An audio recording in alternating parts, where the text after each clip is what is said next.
What's up? This ain't that fam. I hope everyone out there is having a great day today. I'm Noah. With that said, you know the motto, y'all. Let's get to it. Okay. ESPN analyst Shannon Sharp from the show First Take has stepped down from his post due to allegations of a sexual assault. Shannon Sharp, if you don't know, played for the Denver Broncos as a tight end and the Baltimore Ravens. Most of his career, he played for the Broncos, three-time Super Bowl champion. He also has a show called Nightcap, which is a podcast with Ocho Cinco, Chad Johnson. And this is a popular podcast, and now Shannon Sharp is under fire for these allegations. Audio came out of snippets of the conversation. And in the snippets of the conversation, it's a guy that sounds like Shannon saying that he would choke this person privately and publicly. And he made a statement to her saying, yeah, imagine that. Big black guy choking a little white girl.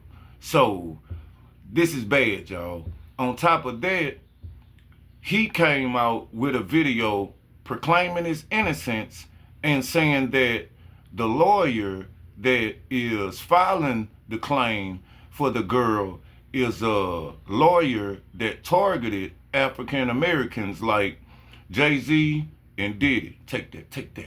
But all seriousness, this is a very serious situation, serious enough for him to step down at his post at ESPN.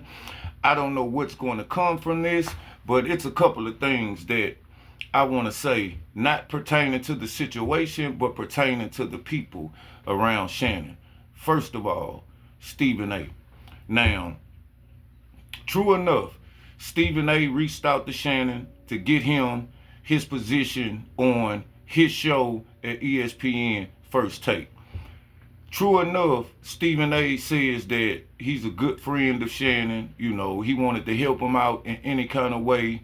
But with that said, I pay attention to a person's energy, you know, because the mouth can say anything, but it's your actions. And after Shannon gets to this show, his popularity rose. His podcast rose. Stephen A. also has a podcast. The back and forth that Stephen A. has with Molly on the show has simmered down since Shannon got there. That back and forth, the little giggles and snickles, it be with Shannon now. So Shannon made a comment a couple of weeks ago before the playoffs started that said Lakers in 5, you know, and he kept repeating it in different types of ways with a rhyme. So after Minnesota won the first game, Stephen A. made his business every day to let Shannon know that it wasn't going to be no Lakers in 5. He just kept bringing it up no matter what the subject was, no matter what they was talking about, he kept bringing it up. That tells me that the level of attention, the laughter that Shannon's garner from other people, his punches, his catch lines, Stephen A. kind of don't like that spotlight. Yeah, it's cool to help a person long as you right there, but soon as that person level up or you feel like he's getting a little bit ahead of you, if it ain't genuine, it's going to start the show.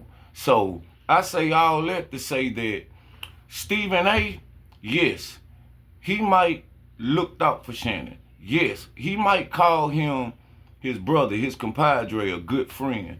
But this is chess, not checkers. He did a segment on his podcast. So instead of bagging Shannon 100%, he was on his podcast saying, well, I don't know.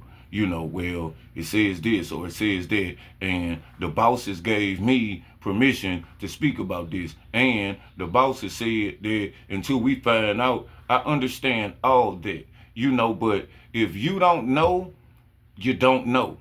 You know, you could just bag him and say, well, I trust his word until he show me otherwise, without giving the other side of the coin. That's what loyalty is. I'm not saying condone in his wrong.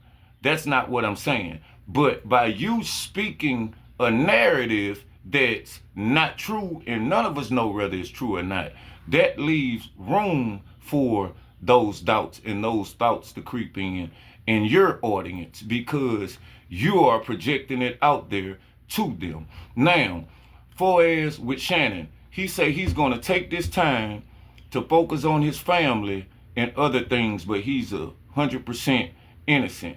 He also said that the lawyer took snippets of the conversation and pent them together to take the entirety of the conversation out of context. Now, we just got to wait and see what unfolds with this situation.